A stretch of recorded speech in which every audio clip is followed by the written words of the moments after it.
Hello everyone, welcome to Mastura classes. आज हम देखेंगे एनसीईआरटी ज्योग्राफी 11th क्लास का 11th चैप्टर, जो कि है विश्व की जलवायु एवं जलवायु परिवर्तन। तो इस चैप्टर को शुरू करते हैं।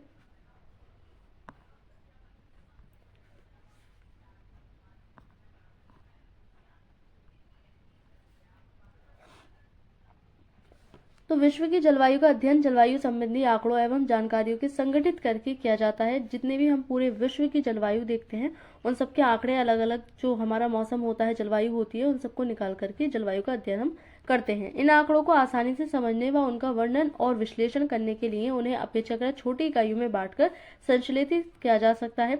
जलवायु का वर्गीकरण 3 वृहत उपगमनों द्वारा किया गया है। वे हैं अनुभविक, जनिक और अनुप्रयुक्त। ये 3 इस तरह से वर्गीकृत करके इनको समझते हैं। अनुभाविक वर्गीकृत परीक्षित किए गए एक विशेष रूप से तापमान एवं वर्णन से संबंधित आंकड़ों पर आधारित होता है। जनिक वर्गीकरण जलवायु को उनके कारणों के आधार पर संगठित करने का प्रयास है। जलवायु का अनुप्रयुक्त वर्गीकरण किसी विशिष्ट उद्देश्य के लिए किया जा सकता है। कोपेन का जलवायु वर्गीकरण की पद्धति, जो कोपेनिक साइंटिस्ट रहे थे, जलवायु विज्ञता हम कह सकते हैं, तो उन्होंने इसका वर्गीकरण किया था। वी कोपेन द्वारा विकसित की गई जलवायु के वर्गीकरण की अनुभावी पद्धति का सबसे व्यापक उपयोग किया जाता है। कोपेन ने वनस्पति के वितरण और जलवायु के बीच एक घनिष्ठ संबंध की पहचान की थी। उन्होंने बताया था कि किस प्रकार से जलवायु परिवर्तन के साथ साथ हमारी वनस्पति में भी परिवर्तन आता रहता है, यानी कि हमें अलग अलग जो जगह है वहां पर पेड़ पौधे अलग मिलते हैं जलवायु के हिसाब से। उन्होंने तापमान तथा वर्षण के कुछ निश्चित मानों का चयन करते हुए उनका वनस्पति के वितरण से संबंध स्थापित किया और इन मानों का उपयोग जलवायु के वर्गीकरण के लिए किया। वर्षा एवं तापमान के मध्यमान वार्षिक एवं मध्यमान मासिक आंकड़ों पर आधारित यह एक अनुभावी पद्धति है। उन्होंने जलवायु के समूहों एवं प्रकारों की पहचान करने के लिए बड़े तथा छोटे अक्षरों के प्रयोग का आरंभ किया। सन 1918 में विकसित तथा समय के साथ संशोधित हुए कोपेन की यह पद्धति आज भी लोकप्रिय प्रचलित है। आज भी इस पद्धति को माना जाता है जो कोपेन ने दी थी। कोपेन ने 5 प्रमुख जलवायु समूह निर्धारित किए, जिनमें से 4 तापमान और 1 वर्षण पर आधारित है। कोपेन के जलवायु समूह में एवं उनकी विशेषताओं को यहाँ सारणी में दिखाया गया है। तो कोपेन के अनुसार जलवायु समूह किस प्रकार से है, समूह यहाँ पर दिए गए हैं, जिनको हमने जो अल्फाबेट्स है उससे दर्शाया गया था इनके द्वारा। ए उष्णकटिबंधीय, जो उष्णकटिबंधीय जो भूमध्य वाला क्षेत्र होता है, 0 डिग्री वाला, इसके आसपास जो 30.5 तक फैला होता है।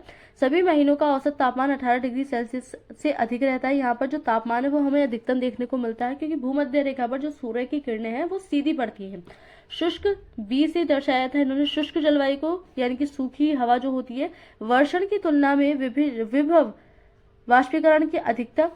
सी कोष्ठ शीतोष्ण सर्वाधिक ठंडे महीने का औसत तापमान 30 डिग्री सेल्सियस से अधिक, किंतु 18 डिग्री सेल्सियस से कम। मध्य अक्षांशीय जलवायु होती है ये, जहाँ जो तापमान है 3 डिग्री सेल्सियस से नीचे नहीं जाता और 18 डिग्री सेल्सियस से ऊपर नहीं आता। डी शीतल हिमवन वायु, वर्ष के सर्वाधिक ठंडे महीने का औसत तापमान 0 तापमान से 3 डिग्री नीचे रहता है। ई जो कि शीत है, सभी महीनों का औसत तापमान 10 डिग्री सेल्सियस से कम रहता है, जो ठंडे वाले इलाके होते हैं। तो बड़े अक्षर ए बी सी डी तथा ई आर्द्र जलवायु को तथा बी अच्छा शुष्क जलवायु को निरूपित करता है। जलवायु समूह को तापक्रम एवं वर्षा की मौसमी विशेषताओं के आधार पर कई उप प्रकारों में विभाजित किया गया है, जिसको छोटे अक्षरों द्वारा अभिहित किया गया है। अब ये जो जलवायु बड़े बड़े अक्षरों से दर्शाई गई है, अल्फाबेट से दर्शाई है, अब इनके भी छोटे वाले अल्फाबेट्स लेकर के इनको और भी डीप में इन्होंने समझाया। शुष्कता वाले मौसमों को छोटे अक्षरों एफ एम डब्ल्यू और एस द्वारा इंगित किया गया। जो शुष्क थे बी वाले, इसमें एफ शुष्क मौसम के न होने को, एम कारण यहाँ की जलवायु उष्ण एवं आर्द्र रहती है। यहाँ वार्षिक तापांतर बहुत कम तथा वर्षा अधिक होती है। जलवायु के इस उष्णकटिबंधीय समूह को 3 प्रकारों में बांटा जा सकता है, जिसके नाम है एक ए एफ उष्णकटिबंधीय आर्द्र जलवायु, ए एम उष्णकटिबंधीय मानसून जलवायु और ए डब्ल्यू उष्णकटिबंधीय आर्द्र जलवायु, जिसमें शीत ऋतु शुष्क होती है, क्योंकि ए जो थी ए दर्शा रही थी उष्णकटिबंधीय जलवायु को। तो एफ एम डब्ल्यू ये छोटे वाले जलवायु जो है, यानी कि उष्णकटिबंधीय क्षेत्र के अंतर्गत ही जो भिन्नता हमें दिखाई देती है उसको यहाँ पर दर्शाया गया है। कोपेन के अनुसार जलवायु प्रकार किस प्रकार से है, तो यहाँ से ए दर्शाता है उष्णकटिबंधीय आर्द्र जलवायु को। यहाँ पर हम प्रकार देखें तो उष्णकटिबंधीय आर्द्र, उष्णकटिबंधीय मानसून, उष्णकटिबंधीय आर्द्र एवं शुष्क। तो एएफ जो दर्शा रहा है वो दर्शा रहा है उष्णकटिबंधीय आर्द्र को, जो कोई शुष्क ऋतु नहीं है, यानी कि आर्द्रता हमें इस क्षेत्र पर अधिकतम देखने को मिलती है। उष्णकटिबंधीय मानसून जो कि एएम दर्शा रहा है, ये मानसून लघु शुष्क ऋतु को दर्शाता है। उष्णकटिबंधीय शुष्क एडब्ल्यू जाड़े की शुष्क ऋतु जो होती है, जो सर्दी वाली, वो यहाँ पर दर्शाई गई है। बी जो शुष्क जलवायु है, बी शुष्क जलवायु को दर्शाता है। इसमें उपोष्ण कटिबंधीय स्टेपी बीएसएच दर्शाता है। इसमें निम्न अक्षांशीय अर्ध शुष्क एवं शुष्क है। उपोष्ण कटिबंधीय मरुस्थल BWH निम्न अक्षांशीय शुष्क, मध्य अक्षांशीय स्टेपी BSK मध्य अक्षांशीय अर्धशुष्क अथवा शुष्क, मध्य अक्षांशीय मरुस्थल BWK मध्य अक्षांशीय शुष्क। तो सी दर्शाती है कोष्ठ शीतोष्ण मध्य अक्षांशीय जलवायु को। इसमें आर्द्र उपोष्ण कटिबंधीय CFA मध्य अक्षांशीय अर्धशुष्क तथा शुष्क, भूमध्य सागरीय CSA शुष्क गर्म ग्रीष्म, समुद्री पश्चिमी तट CFB कोई शुष्क ऋतु नहीं कोष्ठ तथा शीतल ग्रीष्म। डी शीतल एवं हिम वन जलवायु जो कि आर्द्र महाद्वीपीय। DF कोई शुष्क ऋतु नहीं भीषण जाड़ा। उत्तर पूर्व उप उत्तर ध्रुवीय WD जाड़ा शुष्क तथा अत्यंत भीषण। ई शीत जलवायु जो कि टुंड्रा ध्रुवीय, जो ध्रुव वाले क्षेत्र उतरे। EF सही अर्थों में कोई ग्रीष्म नहीं, सदैव हिमाच्छादित हिम जो कि ध्रुवों पर हमें देखने को मिलती है, शीत वाली ई वाली। तो मानसून को W शुष्क शीत ऋतु को और एस शुष्क ग्रीष्म ऋतु को इंगित करता है। और छोटे अक्षर A, B, C तथा D तापमान की उग्रता वाले तापमान। मानसून जलवायु को शुष्क शीत ऋतु को और एस शुष्क ऋतु को इंगित करता है। छोटे अक्षर ABC तथा D तापमान की उग्रता वाले भाग को दर्शाते हैं। बी समूह की जलवायु को उपविभाजित करते हुए स्टेपी अथवा अर्धशुष्क के लिए एस तथा मरुस्थल के लिए W जैसे बड़े अक्षरों का प्रयोग किया गया है। जलवायु प्रकारों को सारणी 11.2 में दिखाया गया है। जलवायु समूहों एवं प्रकारों का वितरण 11.1 में दर्शाया गया है, जो कि यहाँ पर हमने देखा। समूह ए उष्ण कटिबंधीय जलवायु। उष्ण कटिबंधीय आर्द्र जलवायु कर्क रेखा और मकर रेखा के बीच पाई जाती है, यानी कि जो भूमध्य वाला क्षेत्र है, यहाँ से लेकर के कर्क रेखा और मकर रेखा वाले 30.5 डिग्री उत्तर और दक्षिण दिशा के बीच में ये पाई जाती है। संपूर्ण वर्ष सूर्य के ऊर्ध्वस्थ तथा अंतर उष्ण कटिबंधीय विसरण क्षेत्र की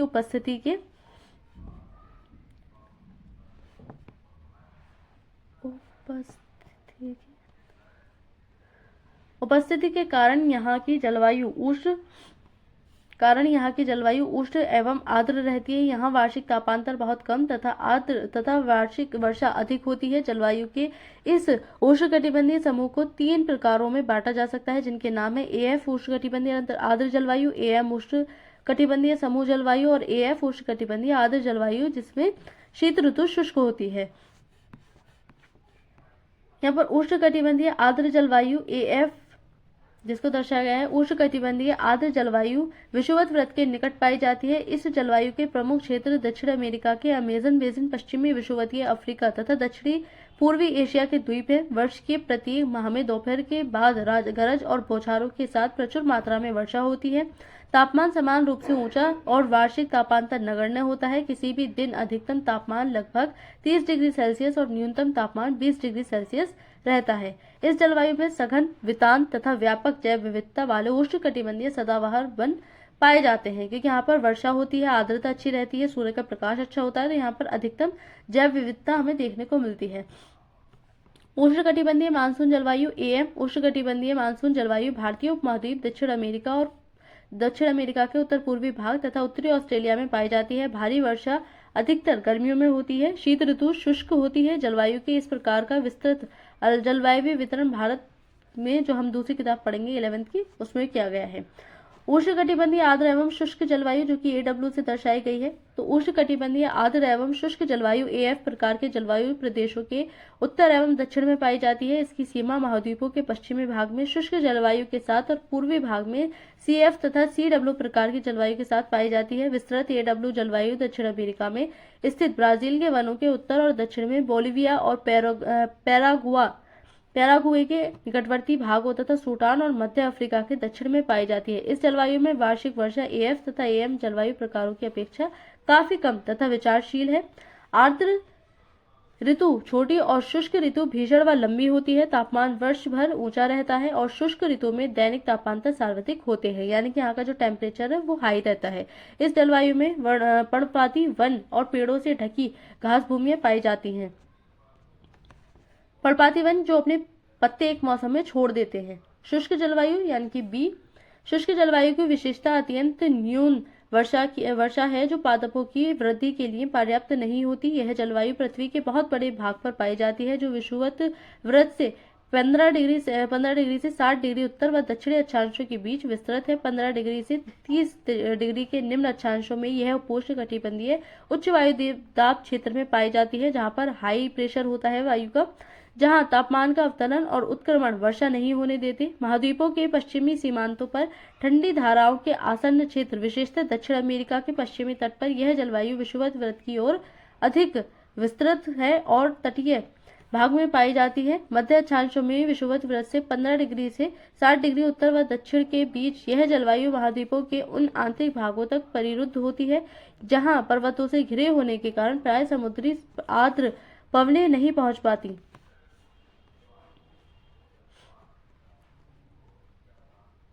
शुष्क जलवायु को स्टेपी अथवा आर्द्र शुष्क जलवायु बीएस और मरुस्थल जलवायु बीडब्ल्यू में विभाजित किया जाता है। इसे आगे 15 से 35 डिग्री अक्षांशों के बीच उपोष्ण कटिबंधीय बीएसएच और उपोष्ण कटिबंधीय मरुस्थल बीडब्ल्यूएच में बांटा जाता है। 15 से 60 डिग्री अक्षांशों के बीच इसे मध्य अक्षांशीय स्टेपी बीएस के तथा मध्य अक्षांशीय मरुस्थल बीडब्ल्यू के में विभाजित किया जाता है। उपोष्ण कटिबंधीय स्टेपी बीएसएच एवं उपोष्ण कटिबंधीय मरुस्थल बीडब्ल्यूएच जलवायु उपोष्ण कटिबंधीय स्टेपी बीएसएच एवं उपोष्ण कटिबंधीय मरुस्थल बीडब्ल्यूएच जलवायु में वर्षण और तापमान के लक्षण एक समान होते हैं। आर्द्र एवं शुष्क जलवायु के संक्रमण क्षेत्र में अवस्थित होने के कारण उपोष्ण कटिबंधीय स्टेपी जलवायु में मरुस्थल जलवायु की अपेक्षा वर्षा थोड़ी ज्यादा होती है और जो विरल घास भूमियों के लिए पर्याप्त होती है। वर्षा दोनों ही जलवायु में परिवर्तनशील होती है। वर्षा की परिवर्तनशीलता मरुस्थल की अपेक्षा स्टेपी में जीवन को अधिक प्रभावित करती है। इससे कई बार अकाल की स्थिति पैदा हो जाती है।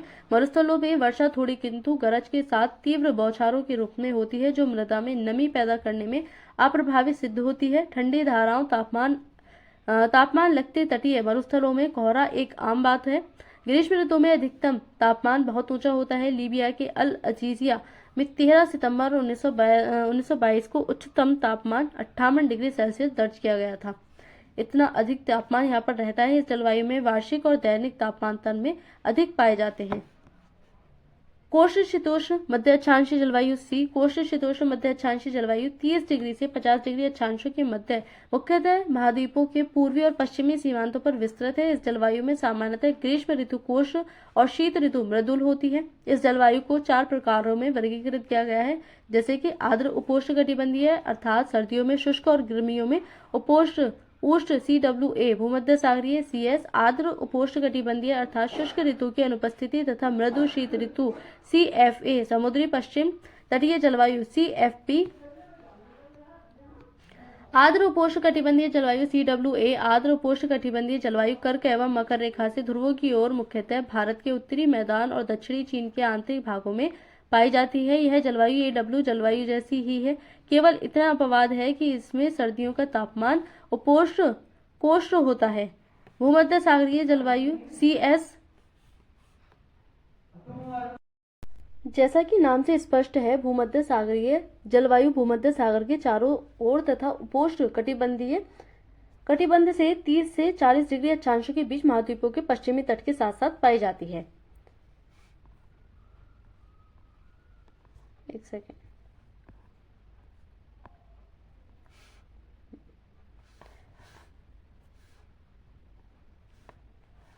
मध्य कैलिफोर्निया, मध्य चिली तथा ऑस्ट्रेलिया के दक्षिणी पूर्वी और दक्षिणी पश्चिमी तट के इसके उदाहरण हैं। ये क्षेत्र ग्रीष्म ऋतु में उपोष्ण कटिबंधीय उच्च वायुदाब तथा शीत ऋतु में पछुआ पवनों के प्रभाव में आ जाते हैं। जो पश्चिमी ओर से चलती हैं उनको पछुआ पवनें कहते हैं उनसे वाले क्षेत्र प्रभावित होते हैं। इस प्रकार उष्ण व शुष्क गर्मियां तथा मृदु एवं वर्षायुक्त सर्दियां इस जलवायु की विशेषताएं हैं। ग्रीष्म ऋतु में औसत मासिक तापमान 25 डिग्री सेल्सियस के साथ साथ आसपास तथा शीत ऋतु में 10 डिग्री सेल्सियस के आसपास जो 10 डिग्री सेल्सियस से उससे कम रहता है। वार्षिक वर्षा 35 से 90 सेंटीमीटर के बीच में होती है। आर्द्र उपोष्णकटिबंधीय जलवायु जो CFA है। आर्द्र उपोष्णकटिबंधीय जलवायु उपोष्णकटिबंधीय अक्षांशों में महाद्वीपों के पूर्वी भागों में पाई जाती है। इस प्रदेश में वायु राशियां प्राय अस्थिर रहती हैं और पूरे वर्ष वर्षा करती हैं। यह जलवायु पूर्वी संयुक्त राज्य अमेरिका, दक्षिणी तथा पूर्वी चीन, दक्षिणी पश्चिमी, दक्षिणी जापान, उत्तर पूर्वी अर्जेंटीना, तटीय दक्षिण अफ्रीका और ऑस्ट्रेलिया के पूर्वी तट पर पाई जाती है। औसत वार्षिक वर्षा 75 से 150 सेंटीमीटर के बीच रहती है। ग्रीष्म ऋतु में तड़ित झंझा और शीत ऋतु में वातावरणीय वर्षा सामान्य विशेषताएं हैं। ग्रीष्म ऋतु में औसत मासिक तापमान लगभग 27 डिग्री सेल्सियस होता है, जबकि जाड़ों में यह 5 डिग्री से 12 डिग्री सेल्सियस के बीच रहता है। दैनिक तापांतर जो इसमें यानी कि जो दैनिक तापांतर होता है वो कम रहता है। समुद्री पश्चिम तटीय जलवायु जो CFB है। समुद्री पश्चिम तटीय जलवायु महाद्वीपों के पश्चिमी तटों पर भूमध्य सागरीय जलवायु से ध्रुवों की ओर पाई जाती है। इस जलवायु के प्रमुख क्षेत्र हैं उत्तर पश्चिमी यूरोप, उत्तरी अमेरिका का पश्चिमी तट, उत्तरी कैलिफोर्निया, दक्षिण चिली, दक्षिण पूर्वी ऑस्ट्रेलिया और न्यूजीलैंड। यहाँ समुद्री प्रभाव के कारण तापमान मध्यम होते हैं और शीत ऋतु में अपने अक्षांशों की तुलना में कोष्ठ होते हैं। गर्मी के महीनों में औसत तापमान 15 से 20 डिग्री सेल्सियस और सर्दियों में 4 से 10 डिग्री सेल्सियस के बीच रहता है। वार्षिक और दैनिक तापांतर यहाँ पर कम पाया जाता है। वर्षा साल भर होती है, लेकिन यह सर्दियों में अधिक होती है। वर्षा 50 सेंटीमीटर से 250 सेंटीमीटर के बीच घटती बढ़ती रहती है, यानी कि इतने मध्य में रहती है वर्षा। शीत एवं हिम जलवायु होती है, जिसको हम D से प्रदर्शित करते हैं। शीत हिम वन जलवायु उत्तरी गोलार्ध में 40 से 70 अक्षांशों के बीच यूरोप, एशिया और उत्तर अमेरिका के विस्तृत महाद्वीपीय क्षेत्रों में पाई जाती है। जो हमारे ध्रुवीय क्षेत्र वाले होते हैं वहां पर ये थोड़े आसपास वाले क्षेत्र में मिलती है। शीत हिमवन जलवायु को 2 प्रकारों में विभक्त किया जाता है। एक DF जो कि आर्द्र जाड़ों से युक्त ठंडी जलवायु है और DW शुष्क जाड़ों से युक्त ठंडी जलवायु। उच्च अक्षांशों में सर्दी की उग्रता अधिक मुखर होती है। आर्द्र जाड़े से युक्त ठंडी जलवायु DF आर्द्र जाड़ों से युक्त ठंडी जलवायु समुद्री पश्चिमी तटीय जलवायु और मध्य अक्षांशीय स्टेपी जलवायु से समुद्रों की जलवायु से ध्रुवों की ओर पाई जाती है। जाड़े ठंडे और बर्फीले होते हैं। तुषार मुक्त ऋतु छोटी होती है। वार्षिक तापांतर अधिक होता है। मौसमी परिवर्तन आकस्मिक और अल्पकालिक होते हैं। ध्रुवों की ओर सर्दियां अधिक उग्र होती हैं।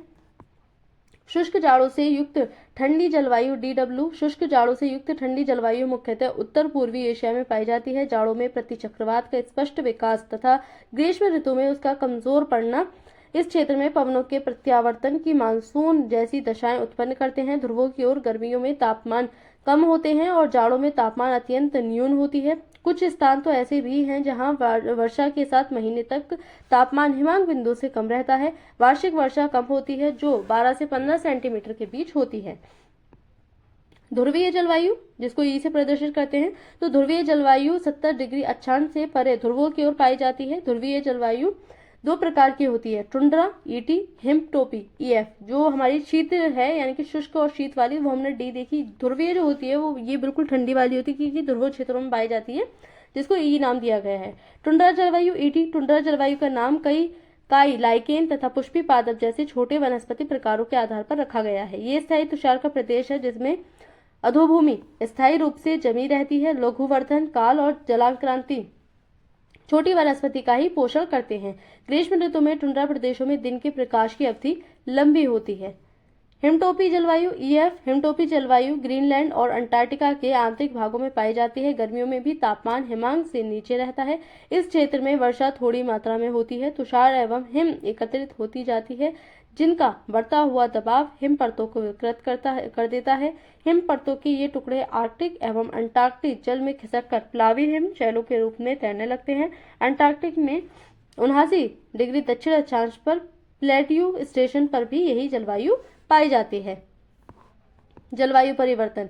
जिस प्रकार की जलवायु का अनुभव हम अब कर रहे हैं वह थोड़े बहुत उतार चढ़ाव के साथ विगत 10,000 वर्षों से अनुभव की जा रही है। अपने प्रादुर्भाव से ही पृथ्वी ने जलवायु में अनेक परिवर्तन देखे हैं। भूगर्भिक अभिलेखों से हिमयुगों और अंतर्युग्मों हिमयुग्मों में क्रमशः परिवर्तन की प्रक्रिया परिलक्षित होती है। भू आकृतिक लक्षण विशेषतः ऊंचाइयों तथा उच्च अक्षांशों में हिमानियों के आगे बढ़ने व पीछे हटने के विशेष चिन्ह प्रदर्शित करते हैं।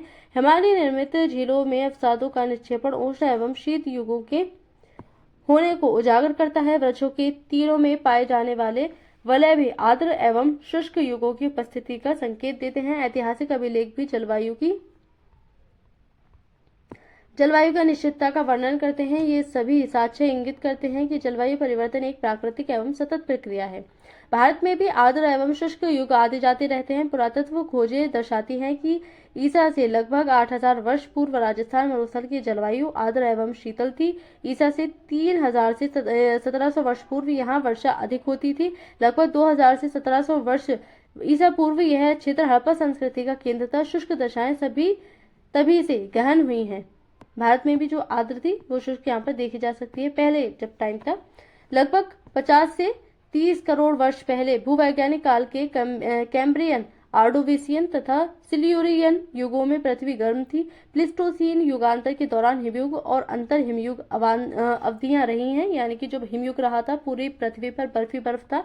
अंतिम प्रमुख हिमयुग आज से 1800 वर्ष पूर्व था। वर्तमान अंतर हिमयुग 10,000 वर्ष पूर्व आरंभ हुआ था। अभिनव पूर्व काल में जलवायु, तो अब सभी कालों में जलवायु परिवर्तन होते रहते हैं। हम देखते हैं कि परिवर्तन जो है वो प्राकृतिक नियम है, यानी कि जो परिवर्तन है वो प्रकृति का नियम है और ये परिवर्तन हमें हर तौर से होते हुए दिखाई देते हैं। यानी कि जलवायु परिवर्तन भी पहले था। पहले पृथ्वी आग की गोली थी, फिर यहाँ वर्षा हुई, ठंडी हुई, फिर इतनी ठंडी हो गई कि बिल्कुल माइनस टेम्परेचर हो गया, बर्फ वगैरह जमने लगी। अब फिर से जो हमारी पृथ्वी है वो आग का गोला की तरफ बढ़ने जा रही है, यानी कि ग्लोबल वार्मिंग दिन पर दिन बढ़ती जा रही है, हम देख रहे हैं। लेकिन आने वाले टाइम में फिर से ऐसा टाइम आ गया पृथ्वी का तापमान बिल्कुल माइनस में पहुंच जाएगा। फिर से यहाँ बर्फ पड़ेगी जब मनुष्य की जनजाति खत्म हो जाएगी और फिर से वही सब साइकिल स्टार्ट होगा। अब आगे नहीं पता कैसी जनजाति आएगी।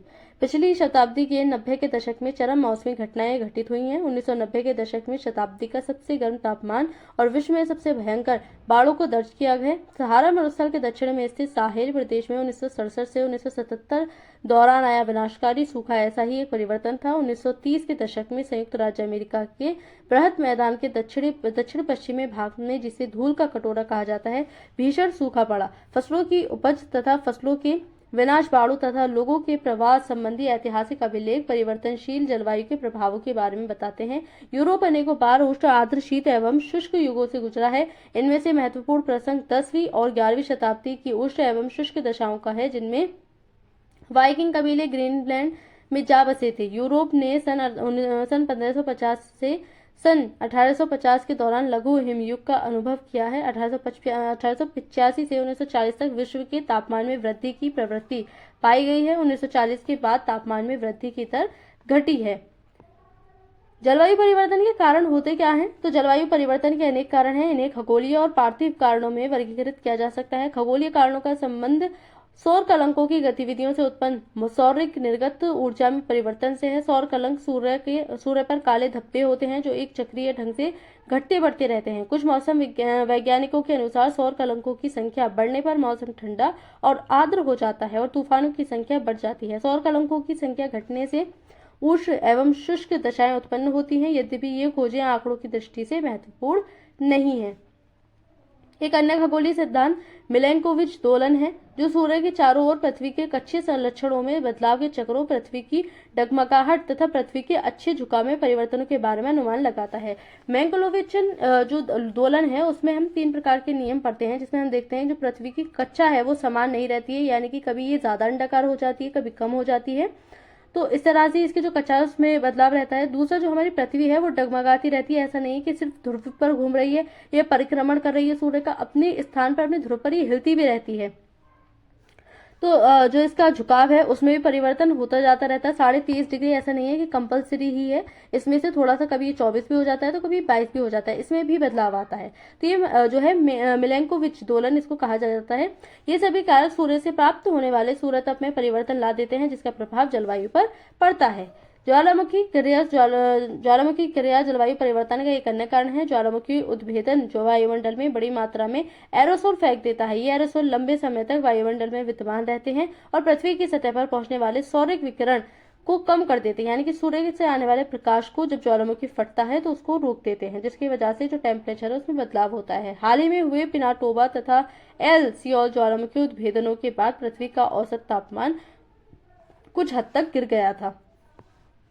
जलवायु पर पड़ने वाला सबसे महत्वपूर्ण मानवोद्भवी कारण वायुमंडल में ग्रीन हाउस गैसों का बढ़ता सांद्रण है। इससे भूमंडलीय ऊष्मन हो सकता है। भूमंडलीय ऊष्मन तो ग्रीन हाउस गैसों की उपस्थिति के कारण वायुमंडल एक ग्रीन हाउस गैस की भांति व्यवहार करता है। वायुमंडल प्रवेशी सौर विकिरण का पारेषण भी करता है, किंतु पृथ्वी की सतह से ऊपर की ओर उत्सर्जित होने वाली अधिकतम दीर्घ तरंगों को अवशोषित कर लेता है। वे गैसें जो विकिरण की दीर्घ तरंगों का अवशोषण करती हैं ग्रीन हाउस गैसें कहलाती हैं। ग्रीन हाउस गैसें कौन सी होती हैं? जिसमें CO2 होता है, जो हमारी CFC होती हैं, ये सारी गैसें जो कि पृथ्वी से निकलने वाले विकिरण को वापस नहीं जाने देती, जिससे पृथ्वी का तापमान बढ़ता है, उनको हम ग्रीन हाउस गैस कहते हैं। वायुमंडल का तापन करने वाली प्रक्रियाओं को सामूहिक रूप से ग्रीन हाउस प्रभाव कहते हैं। ग्रीन हाउस शब्द का सामान्य अनुमान उस ग्रीन हाउस से लिया गया है जिसका उपयोग ठंडे इलाकों में ऊष्मा का परिरक्षण करने के लिए किया जाता है, यानी कि जहां ठंडे इलाके हैं, जहां सूर्य की ज्यादा रोशनी नहीं पहुंच पाती है, खासतौर से ध्रुवीय क्षेत्र में, तो वहां पर जो सब्जी वगैरह है, जो हमारी कृषि है, वो नहीं हो पाती है, तो उसमें क्या करते हैं, उनमें ग्रीन हाउस गैस बनाए जाते हैं, यानी कि कांच के अंदर कांच का सा घर बना के और उसमें खेती बाड़ी की जाती है, क्योंकि कांच अपने अंदर सूर्य के प्रकाश को आने तो देता है लेकिन उसको वापस जाने नहीं देता, तो इसको ग्रीन हाउस इफेक्ट कहते हैं। तो ऐसे ही हमारी ये गैसें होती हैं जैसे कि कार्बन डाई, CFC, ये भी सूर्य से आने वाले प्रकाश को पृथ्वी में प्रवेश तो होने देती है, लेकिन जब पृथ्वी इसको वापस निकालती है, सौर विकिरण करती है, जो पार्थिव विकिरण है उसको करती है, तो उसको वापस नहीं जाने देती।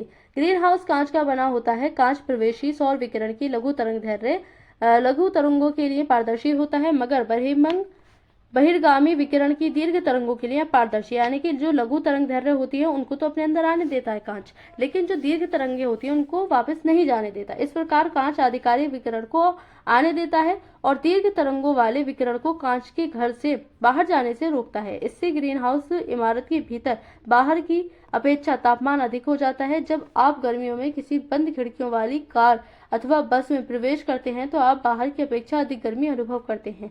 इसी प्रकार जाड़ों में बंद दरवाजों व खिड़कियों वाला वाहन बाहर की अपेक्षा गर्म रहता है। ये ग्रीन हाउस प्रभाव का एक अच्छा उदाहरण माना जाता है। ग्रीन हाउस गैसें तो वर्तमान में चिंता का कारण बनी मुख्य ग्रीन हाउस गैसें carbon dioxide, CO2, chlorofluorocarbon, CFC, methane, CH4, nitrous oxide N2O और ओजोन O3 हैं। कुछ अन्य गैसें जैसे नाइट्रिक ऑक्साइड NO और कार्बन डाइऑक्साइड CO आसानी से ग्रीन हाउस गैसों से प्रतिक्रिया करती हैं। ये गैसें हैं जिनकी मात्रा बढ़ने के कारण ग्रीन हाउस गैस बढ़ रहा है और वायुमंडल में उनके सांद्रण को प्रभावित करती हैं। किसी भी ग्रीन हाउस गैस का प्रभाव इसके सांद्रण में वृद्धि के परिमाण, वायुमंडल में इसके जीवन काल तथा इसके द्वारा अवशोषित विकिरण की तरंग लंबाई पर निर्भर करता है। क्लोरोफ्लोरोकार्बन अत्यधिक प्रभावी होते हैं। समताप मंडल में पराबैंगनी किरणों को अवशोषित करने वाली ओजोन जब निम्न समताप मंडल में उपस्थित होती है तो वह पार्थिव विकिरण को अत्यंत प्रभावी ढंग से अवशोषित कर लेती है। जो पार्थिव विकिरण होता है, जो पृथ्वी से ऊष्मा निकलती है वायुमंडल की तरफ, तो उसको में जो है ओजोन जो है उसको जो है अत्यंत प्रभावी ढंग से अवशोषित, यानी कि अपने अंदर ही सोख लेता है। एक अन्य महत्वपूर्ण तथ्य यह है कि ग्रीन हाउस गैसों के अणु जितने लंबे समय तक बने रहते हैं, इनके द्वारा लाए गए परिवर्तनों से पृथ्वी के वायुमंडलीय तंत्र को उबरने में उतना अधिक समय लगता है। वायुमंडल में उपस्थित ग्रीन हाउस गैसों में सबसे अधिक सांद्रण कार्बन डाइऑक्साइड का है। CO2 का उत्सर्जन मुख्यतः जीवाश्मी ईंधनों, तेल, गैस एवं कोयले के दहन से होता है। वन और महासागर कार्बन डाइऑक्साइड के कुंड होते हैं। वन अपनी वृद्धि के लिए CO2 का उपयोग करते हैं, अतः भूमि उपयोग में परिवर्तनों के कारण की गई जंगलों की कटाई पर भी CO2 की मात्रा बढ़ती है। अपने स्रोतों में हुए परिवर्तनों से सामंजस्य करने के लिए CO2 को 20 से 50 वर्ष लग जाते हैं। यह लगभग 0.5% की वार्षिक दर से बढ़ रही है। जलवायुवीय मॉडलों में जलवायु होने वाले परिवर्तनों का आकलन CO2 की मात्रा को पूर्व औद्योगिक स्तर से दोगुना करके किया जाता है।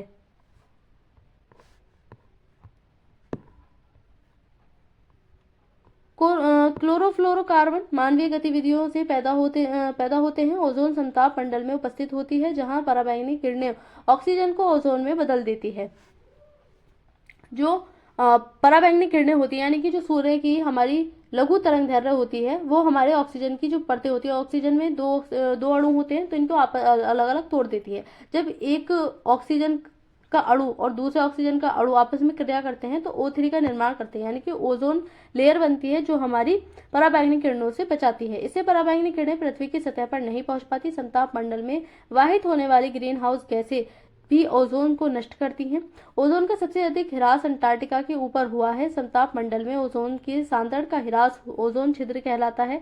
यह छिद्र पराबैंगनी किरणों को क्षोभ मंडल से गुजरने देता है। वायुमंडल में ग्रीन हाउस गैसों के उत्सर्जन को कम करने के लिए अंतर्राष्ट्रीय स्तर पर प्रयास किए गए हैं। इनमें से सबसे महत्वपूर्ण क्योटो प्रोटोकॉल है, जिसकी उद्घोषणा सन 1997 में की गई थी। सन 2005 में प्रभावी हुई इस उद्घोषणा का 147 देशों ने अनुमोदन किया है। क्योटो प्रोटोकॉल ने 35 औद्योगिक राष्ट्रों को परिबद्ध किया है कि वे सन 1990 के उत्सर्जन स्तर में वर्ष 2012 तक 5% की कमी लाएं। वायुमंडल में ग्रीन हाउस गैसों के सांद्रण में वृद्धि की प्रवृत्ति आगे चलकर पृथ्वी को गर्म कर सकती है। एक बार भूमंडलीय ऊष्मन के आरंभ हो जाने पर इसे उलटना बहुत मुश्किल होगा। भूमंडलीय ऊष्मन का प्रभाव हर जगह एक समान नहीं हो सकता, तथापि भूमंडलीय ऊष्मन के दुष्प्रभाव जीवन पोषक तंत्र को कुप्रभावित कर सकते हैं। हिमटोपियों व हिमनदियों के पिघलने से ऊंचा उठे समुद्री का जल का स्तर और समुद्र का ऊष्मीय विस्तार तटीय क्षेत्र के विस्तृत भागों और द्वीपों को अपलावित कर सकता है। इससे सामाजिक समस्या उत्पन्न होंगी। विश्व समुदाय के लिए यह गहरी चिंता का एक और विषय है। ग्रीन हाउस गैसों के उत्सर्जन को नियंत्रित करने और भूमंडलीय ऊष्मन की प्रवृत्ति को रोकने के लिए प्रयास आरंभ हो चुके हैं। हमें आशा है कि विश्व समुदाय इस चुनौती का प्रत्युत्तर देगा और एक ऐसी जीवन शैली को अपनाएगा जिससे आने वाली पीढ़ियों के लिए यह संसार रहने के लायक रह सकेगा। आज के भूमंडलीय ऊष्मन, विश्व की भूमंडलीय ऊष्मन यानी कि ग्लोबल वार्मिंग प्रमुख चिंताओं में से एक है। आइए देखें कि दर्ज तापमानों के आधार पर यह कितना गर्म हो चुका है। पृथ्वी के धरातल के निकट वायु का औसत वार्षिक तापमान लगभग 14 डिग्री सेल्सियस है। तापमान के बढ़ने की प्रवृत्ति 20वीं शताब्दी में दिखाई दी। 20वीं शताब्दी में सबसे अधिक तापमान दो अवधियों में हुआ, 1901 से और 44 और 1977 से 99। इन दौरों में से प्रत्येक अवधि में भूमंडलीय ऊष्मन 0.4 डिग्री सेल्सियस से बढ़ा है। इन दोनों अवधियों के बीच थोड़ा शीतलन भी हुआ, जो उत्तरी गोलार्ध में अधिक चिन्हित था। 20वीं शताब्दी के अंत में औसत वार्षिक तापमान का वैश्विक अध्ययन 19वीं शताब्दी में दर्ज किए गए तापमान में 0.6 डिग्री सेल्सियस अधिक था, जो कि 1856 से 2000 के दौरान सबसे गर्म साल अंतिम दशक में दर्ज किया गया था। सन 1998 संभवतः न केवल 20वीं शताब्दी का बल्कि पूरी सहस्त्राब्दी का सबसे गर्म वर्ष था। तो इस प्रकार से जो हमारा वायुमंडल है, जो हमारी पृथ्वी का तापमान है, वो लगातार बढ़ता जा रहा है। ग्लोबल वार्मिंग हो रही है बहुत तेजी से ग्रीन हाउस गैसों के कारण। आज के इस चैप्टर में हमने देखा कोपेन का रूल वगैरह, जो भी हमारी जलवायु थी। आज के इस चैप्टर में इतना ही।